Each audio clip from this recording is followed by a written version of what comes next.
3분 정도의 발언 시간을 얻도록 하려고 하는데 허용해 주실 거죠? 네, 동영상 틀어주십시오. 뉴스룸의 앵커 브리핑을 시작하겠습니다. 많이들 아시겠지만 언론은 언론학자들 사이에서 흔히 개에 비유되곤 합니다. 최순실 사태가 세상에 알려지기 훨씬 전 태블릿 PC 보도는 물론이고 우병우 전 민정수석에 대한 의혹이 나오기도 훨씬 전, 즉 작년 4월 27일 앵커 브리핑은 언론의 역할에 대한 내용을 진행했습니다. 그중에 가장 많이 등장하는 것은 워치독과 랩독입니다. 워치독은 감시견을 뜻하죠. 정치 권력과 자본 권력을 감시하면서 자유주의 체제의 가치를 지키는 역할을 수행합니다. 즉, 건강한 정치 권력과 자본 권력을 위해선 언론의 역할이 그래야 한다는 것입니다. 반면에 랩독은 말 그대로 권력의 애완견 같은 언론을 뜻합니다. 주인의 무릎 위에 올라앉아서 귀여움을 독차지하고 달콤한 간식을 받아먹는 그 안락함에 취해버린 언론이라는 비판을 받습니다. 랩독은 결코 권력 구조에 비판적일 수 없습니다. 다만 거기에 동화되고 기생할 뿐이죠. 이런 단순한 논리로 설명할 수 없는 가드독, 즉 경비견이 있었습니다. 경비견은 이미 그 자신이 기득권에 편입돼서 권력화됐고 자신의 이익을 지키기 위해서는 때론 자신이 경호해왔던 그 권력마저 공격한다는 것이었습니다. 당시는 여당이 선거에서 패한 직후였고 대통령의 힘이 비로소 약화되고 있던 시점이었죠. 그러니까 지금 벌어지고 있는 모든 상황들의 변곡점은 민심의 심판을 받은 그 총선이었을 것입니다. 다시 생각해봐도 민심은 참으로 무서운 것이죠.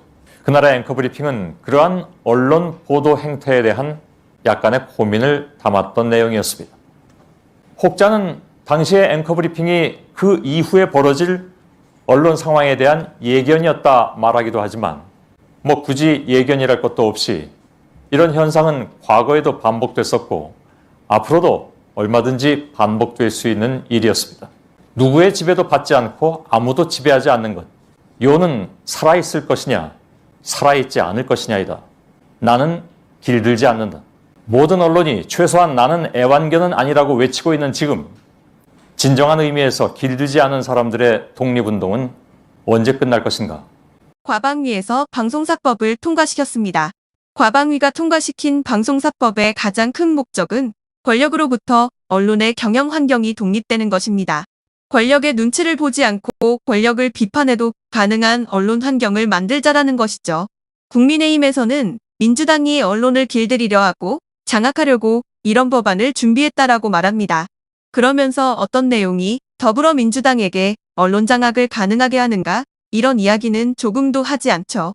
국민의힘이 우려하는 것은 자신들이 언론을 장악하지 못하고 자신들의 행태가 언론에 의해서 까발려질까봐 그러면서도 속수무책으로 당해야 하는 그런 현실이 만들어질까? 언론사법을 반대하는 것이죠. 이에 이정현 의원의 발언은 언론의 중요성을 일깨우고 있습니다. 서울 광진갑의 국회의원 이정헌입니다. 윤석열 정부의 오만한 권력에 대해 강력히 경고합니다. 나는 신문 없는 정부보다 차라리 정부 없는 신문을 택하겠다. 언론 없는 정부보다는 정부 없는 언론을 택하겠다던 토마스 제퍼슨의 그 유명한 말은 이 워치독 신봉론의 금과 옥조가 됐고 민주주의의 성공을 위해서 언론 자유가 얼마나 중요한지 230여 년 전 미국 건국의 아버지는 알고 있었습니다. 언론은 국가 권력의 오작동을 견제할 수 있는 최후의 보루입니다. 그러나 현재 대한민국엔 정부도 언론 자유도 없습니다. 우리는 법치를 외치던 대통령에 의해 권력 분립이라는 헌법 가치가 무너지는 비극을 보고 있습니다. 민주주의 국가에선 언론을 행정부, 사법부, 입법부에 이어 제4부로 부릅니다. 그런데 지금 대한민국 민주주의를 지탱하는 모든 기둥이 위태롭습니다. 윤석열 정부는 언론을 장악하고 통제하고 있습니다. 그리고 그 책임을 묻겠다는 국회를 무시하고 있습니다. 국민 여러분, 그리고 언론인 여러분, 오늘 텅 비어있는 저 자리들을 기억하고 기록해 두시기 바랍니다. 우리는 이 현장을 대한민국 민주주의가 뒷걸음치고 있다는 또 하나의 증거로 남겨야만 합니다. 윤석열 정부의 언론 장악, 국정조사를 추진하겠습니다. 퇴보하는 민주주의를 방관하면 그 청구서는 반드시 국민에게 돌아갑니다. 이것만큼은 기필코 막아야 합니다.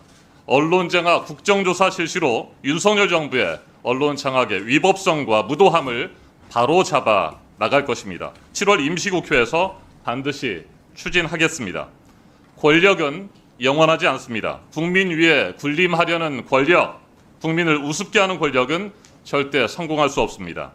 한상혁 방통위원장 해임을 시작으로 류희림 방심위의 비상식적인 심의 남발까지 이 정부는 집권 25개월 동안 일사천리로 언론 장악 프로젝트를 가동하고 있습니다.